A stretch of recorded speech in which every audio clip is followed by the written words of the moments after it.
যুবক ভাই, তোমাদের সামনে ওই কথাই বলতে চাই, তওবাকারী যুবকের জন্য আল্লাহ তাআলা কেমন পুরস্কার রেখেছেন।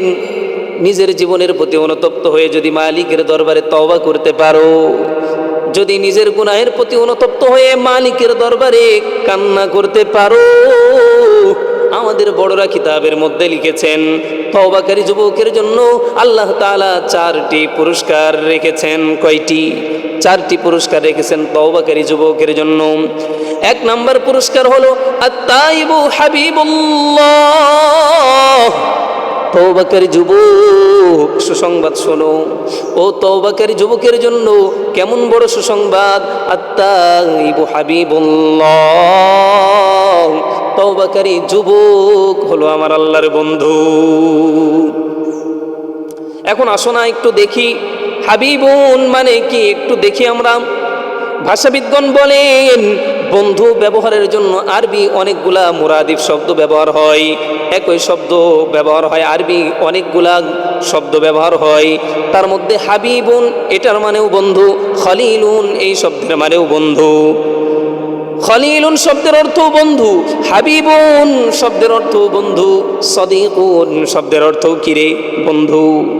ও ভাই, তবে খলিলুন কাকে বলে আর হাবিবুন কাকে বলে? ভাষাবিদগণ বলেছেন খলিলুন তো বলা হয় যে উপাধি আল্লাহ তাআলা ইব্রাহিম আলাইহিস সালাতু ওয়াস সালামকে দিয়েছিলেন।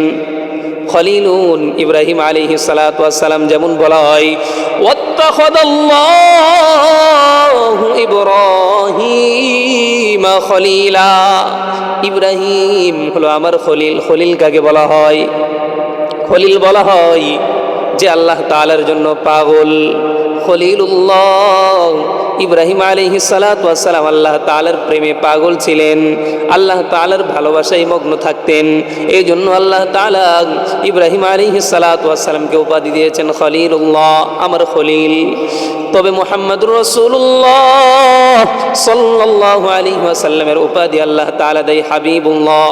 আইরে হাবিব কাকে বলা হয় একটু দেখো না। হাবিবুল্লাহ বলা হয় সংক্ষিপ্ত যদি বলা হয় তাহলে হাবিবুল্লাহ বলা হয় প্রেমাস্পদ। প্রেমাস্পদ কাকে বলে জানোনি? আল্লাহ তাআলা নিজেই যার জন্য পাগল, আল্লাহ তাআলা নিজেই যার প্রেমে মগ্ন, তাকেই বলা হয় হাবিবুল্লাহ। আল্লাহ তাআলা মুহাম্মদুর রাসূলুল্লাহ সাল্লাল্লাহু আলাইহি ওয়াসাল্লামের প্রেমে আল্লাহ তাআলাই মগ্ন থাকতেন। আল্লাহ তাআলাই মুহাম্মদুর রাসূলুল্লাহ সাল্লাল্লাহু আলাইহি ওয়াসাল্লামের প্রেমের প্রতি আল্লাহ তাআলা নিজেই মগ্ন। এই জন্য মুহাম্মদুর রাসূলুল্লাহ সাল্লাল্লাহু আলাইহি ওয়াসাল্লামের উপাধি বলা হয় হাবিবুল্লাহ। ও ভাই গুনাহগারী ভাই আমার, ও গুনাহের প্রতি আসক্ত ভাই আমার, তওবাকারী যুবক যদি হতে পারো তাহলে তোমার জন্য এই সুসংবাদ, তোমার জন্যই এই কথা। আত-তাইবু হাবিবুল্লাহ, তওবাকারী যুবকের জন্য রয়েছে হাবিবুল্লাহ। তওবাকারী যুবক হলো আমার আল্লাহর বন্ধু।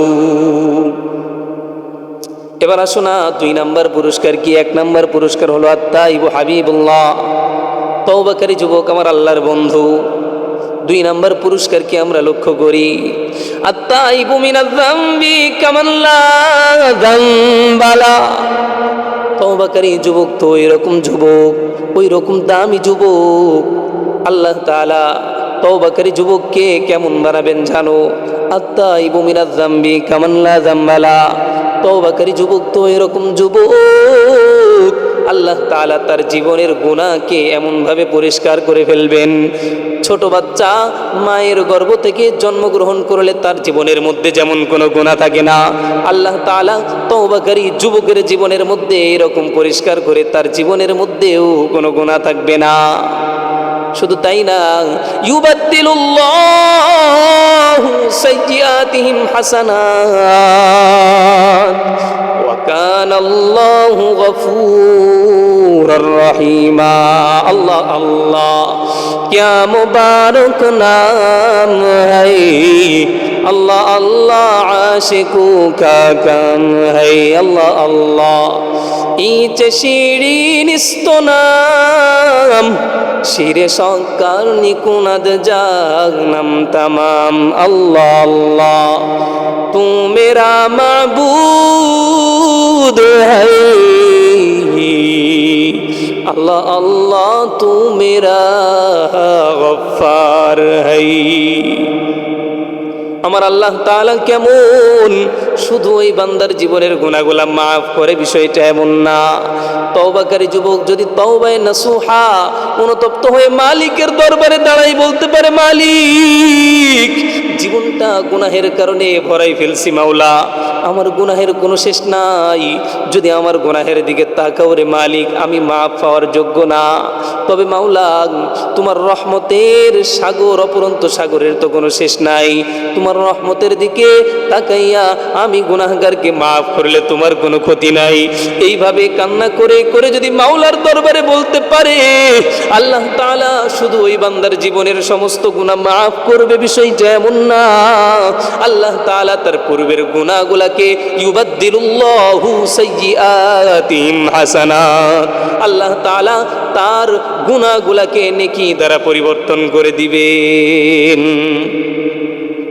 2 নম্বর পুরস্কার, আল্লাহ তাআলা তার জীবনের গুনাহগুলোকে পরিবর্তন করে নেকি দ্বারা পরিবর্তন করবেন। 3 নম্বর পুরস্কার কি? ইন্না ইবাদি লাইসা লাকা আলাইহিম সুলতান। তওবাকারী যুবক তো এরকম যুবক, আমি আল্লাহ তাআলা তার জন্য জিম্মাদার হয়ে যাই। শয়তানের কুচক্র থেকে আমি আল্লাহ তাআলা নিজেই তাকে হেফাজত করি, আমি আল্লাহ তাআলা নিজ দায়িত্বে তার জিম্মাদার হয়ে যাই। ইন্না ইবাদি লাইসা লাকা আলাইহিম সুলতান, শয়তান তার উপর কোনো প্রয়োগ করতে পারে না, তার প্রভাব বিস্তার করতে পারে না, আমি আল্লাহ তাআলা নিজেই তার হেফাজতের জিম্মাদারি নিয়ে নিই। তওবাকারী যুবকের জন্য পুরস্কার রয়েছে ভাই। আমরা দুনিয়ার মধ্যে আসছি, আমাদের দিলের মধ্যে তামান্না, ও আল্লাহ মরণের পর আমি দুঃখিনীকেও জান্নাতীদের শামিল করে দিও না, এমন তামান্না দিলে আছে না নাই? জান্নাতের মধ্যে যাওয়ার তামান্না আছে না নাই? আরে কথা কন্যাকায় আছে না নাই? জান্নাতের মধ্যে যাওয়ার তামান্না দিলের মধ্যে সকলেরই আছে। তবে মৃত্যুর পূর্বেই জান্নাতের বাড়ি দেখে মৃত্যুবরণ করার আশা কার কার দিলের মধ্যে আছে? একটু তুই হাত উঁচু করে আমার মালিককে দেখান। ও আল্লাহ, আপনি সকল যুবক ভাইদেরকে কবুল করে নেন, একসঙ্গে জান্নাতের মধ্যে সকলকেই বসবাস করার তৌফিক দান করেন। মৃত্যুর পূর্বে মাওলা সমস্ত যুবক ভাইদেরকে জান্নাতের বাড়ি দেখানোর পর আপনি মৃত্যু দান করেন। এবার আসেন শুনে আসি, জান্নাতের বাড়ি মৃত্যুর পূর্বে কারা কারা দেখবে? ও ভাই, ওই তওবাকারী যুবক তওবাতান নাসুহা, যে অনুতপ্ত হয়ে মালিকের দরবারে কাকুতি মিনতি করে এটা আবদার করেছে, মালিক ও মাওলা জীবনের গুনাহের শেষ নাই, মাওলা আমার গুনার দিকে তাকায়েন না, আপনার রহমতের দিকে তাকায় আমি গুনাহগারকে মাফ করে দেন। এইভাবে যে কান্না করছে, আল্লাহ তাআলা তার জন্য কেমন সুসংবাদ রাখছে জানো? মৃত্যুর পূর্বে আল্লাহ তাআলা তার জান্নাতের বাড়িটা তার চোখের সামনে এনে দেখাবেন। আমার কথা না, একটু লক্ষ্য করো। ইন্নাল্লাযীনা ক্বালু রাব্বুনাল্লাহু সুম্মা ইসতাকামু তাতানাজ্জালু আলাইহিমুল মালাইকাতু আল্লা তাখাফু ওয়া লা তাহজানু ওয়া আবশিরু বিল জান্নাতিল্লাতী কুনতুম তুআদুন। আল্লাহ তাআলা বলেন, সুম্মা ইসতাকামু, যারা ঈমান নিয়ে আসবে, ঈমান নিয়ে আসার পর ইস্তিকামত থাকবে, এর উপর অটল থাকবে। সুম্মা ইসতাকামু, ঈমানের উপর যারা অটল থাকবে, তাতানাজ্জালু আলাইহিমুল মালাইকাতু আল্লা তাখাফু ওয়া লা তাহজানু। আল্লাহ তাআলা মৃত্যুর পূর্বে জান্নাতি ফেরেশতা তাদের সামনে নিয়ে আসবেন। জান্নাতি ফেরেশতা তার সামনে চলে আসবে। জান্নাতি ফেরেশতা জান্নাতি রুমাল নিয়ে চলে আসবে, সুঘ্রাণযুক্ত রুমাল, সুঘ্রাণ ছড়াইতে থাকবে। জান্নাতি ফেরেশতা এসে বান্দার সামনে দাঁড়িয়ে যাবে, বান্দাকে বলবে, ইয়া আইয়াতুহান নাফসুল মুতমাইন্না, হে পবিত্র আত্মা, ইয়া আইয়াতুহান নাফসুল মুতমাইন্না, ইরজিই ইলা রাব্বিকি রাদিয়াতান মারদিয়া, হে পবিত্র আত্মা তোমার রবের জন্য আসো, তোমার রবের কাছে চলো, বের হয়ে আসো। দিলের মধ্যে দুনিয়ার মোহে পড়ে বের হতে চাবে না আত্মা।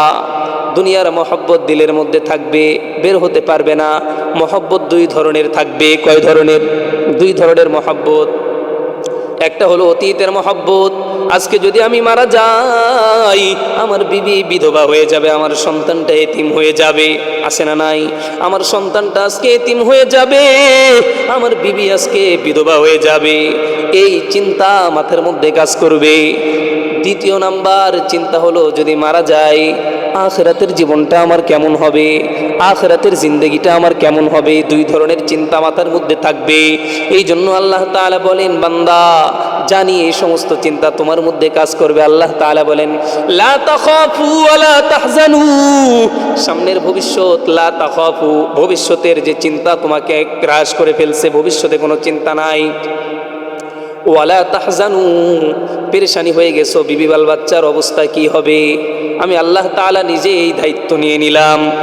নাহনু আউলিয়াউকুম ফিল হায়াতিদ দুনিয়া ওয়া ফিল আখিরা, ফেরেশতারা বলবে নাহনু আউলিয়াউকুম, আমরা কি হয়ে গেলাম? তোমার বিবি বাল বাচ্চার ওলি হয়ে গেলাম, জিম্মাদার হয়ে গেলাম। নাহনু আউলিয়াউকুম ফিল হায়াতিদ দুনিয়া ওয়া ফিল আখিরা, দুনিয়া ও আখিরাতের জিম্মাদার হয়ে গেলাম। তোমার বিবি বাল বাচ্চাকে জান্নাতে পৌঁছা পর্যন্ত আমি ওলি হয়ে গেলাম, ফিদ দুনিয়া ওয়াল আখিরা। এরপরে কি? লা তাখাফু ওয়া লা তাহজানু, কোনো চিন্তা নাই, কোনো পেরেশানি নাই, দুনিয়াবি চিন্তাও নাই, আখিরাতি চিন্তাও নাই। আল্লাহ তাখাফু ওয়া লা তাহজানু, এরপরে আল্লাহ তাআলা বান্দাকে জান্নাতের সুসংবাদ দেন। আল্লাহু আকবার। ওয়া আবশিরু বিল জান্নাতিল্লাতী কুনতুম তুআদুন, আল্লাহ তাআলা বান্দাকে জান্নাতের সুসংবাদ দেয়। কেমন জান্নাত? ওই জান্নাতটা কেমন হবে? জান্নাতের নাজ নিয়ামত মৃত্যুর পূর্বে বান্দার চোখের সামনে হাজির করা হবে ওই তওবাকারী যুবকের জন্য। এই সুসংবাদ জান্নাতকে এনে সামনে হাজির করবেন। কেমন জান্নাত? ওয়ালাকুম ফিহা মা তাশতাহি আনফুসুকুম ওয়ালাকুম ফিহা মা তাদউন, আল্লাহ তাআলা এমন জান্নাতের মধ্যে বান্দাকে রাখবেন যেই জান্নাতে দিলের মধ্যে যেটা তামান্না হবে, দিলের তামান্নাকে আল্লাহ তাআলা বাস্তবায়িত রূপ দিবেন। আমাদের দিলের যেমন তামান্না, আমাদের দিলের তামান্না বাংলাদেশের মধ্যে যদি প্রধানমন্ত্রী আপনারে বানানো হয়, মন চাই কি চাই না এমন বড় একটা পদ পাওয়ার জন্য? অবশ্যই চাই। তবে বলতে পারি না কেন? যদি আমি বলি আমি প্রধানমন্ত্রীর চেয়ার গ্রহণ করব, লোকেরা আমারে পাগল বলবে, কেননা আমি ওই চেয়ারের যোগ্য না, এটা ভাববে। এই জন্য দিলের মধ্যে থাকার পরেও বলতে পারি না, এমন লোক আছে না নাই? তবে আল্লাহ তাআলা জান্নাতের মধ্যে এমন নিয়ামত দিবেন যেই নিয়ামতের কারণে বান্দা মুখে জবানের মধ্যে যেটা উচ্চারণ করবে আল্লাহ তাআলা ওই নিয়ামত দিবেন, তবে জবানে যা উচ্চারণ করবে না, দিলের মধ্যে তামান্না হবে। আল্লাহ তাআলা তওবাকারী যুবককে এমন জান্নাত দিবেন, দিলের তামান্না আল্লাহ তাআলা বাস্তবায়িত করে বান্দার সামনে এনে হাজির করবেন। এই জন্য ভাই, দুনিয়ার মধ্যে আমরা আসি, দুনিয়ার এই নাপাকি জীবনকে পরিবর্তন করে তওবা করা শিখে নিই। তওবা করব কেমন? তওবাতান নাসুহা। তওবায়ে নাসুহা কাকে বলা হয়? যেই গুনাহ করছি ওই গুনাহ থেকে প্রথমত ফিরে আসা। কি করা? যেই গুনাহ করছি গুনাহ থেকে প্রথমত ফিরে আসা। 2 নাম্বার গুনাহের প্রতি অনুতপ্ত হওয়া। কি হওয়া? গুনাহের প্রতি নিজে নিজেই লজ্জিত হওয়া। আল্লাহ, যেই গুনাহ করছি আর গুনাহ করব না, একেবারেই খারাপ কাজ আমার দ্বারা হয়ে গেছে, নিজের গুনাহের প্রতি নিজেই লজ্জিত হওয়া। 3 নাম্বার ভবিষ্যতে এই গুনাহ না করার ওয়াদা করা, দৃঢ় প্রতিজ্ঞা করা। আল্লাহ, যেই গুনাহ হয়ে গেছে সামনে এই গুনাহ আমার থেকে আর হবে না। 4 নাম্বার হলো খারাপ সঙ্গ থেকে নিজেকে বাঁচিয়ে রাখা। এমন আমাদের বন্ধু থেকে, খারাপ বন্ধু থেকে নিজেকে বাঁচার দরকার আছে না নাই? কবির একটা শের শুনি, খারাপ বন্ধু কেমন? আই বিরাদার দূরে বাস আজ ইয়ারে বাদ, ইয়ারে বদ বদ তরবুয়াদ আজ মারে বাদ, মারে বদতন হাতর বরজা জনাদ ইয়ারে বদতর জানো ইমানাত জনাত। খারাপ বন্ধু কেমন জানো? খারাপ বন্ধু তো বিষধর সাপের চেয়েতেও বড় খারাপ। বিষধর সাপ যদি তোমার সুবল মেরে দেয় তাহলে বিষধর সাপ তোমার জানটা নিয়ে নিবে। তবে খারাপ বন্ধু তো এমন, যদি তোমার সঙ্গে খারাপ বন্ধু মিশতে থাকে, তুমি যদি তার সঙ্গে উঠা বসা করতে থাকো, খারাপ বন্ধু তোমার জানও নিয়ে নিবে, তোমার ঈমানও নিয়ে নিবে। এই জন্য খারাপের সঙ্গ ছেড়ে উলামায়ে কেরামের সোহবতে যাওয়ার দরকার আছে না নাই? আল্লাহ তাআলা আমাদের সবাইকে আমাদের জীবনটাকে উলামায়ে কেরামের পরামর্শে চালানোর তৌফিক দান করুন। সকলে বলি আমিন।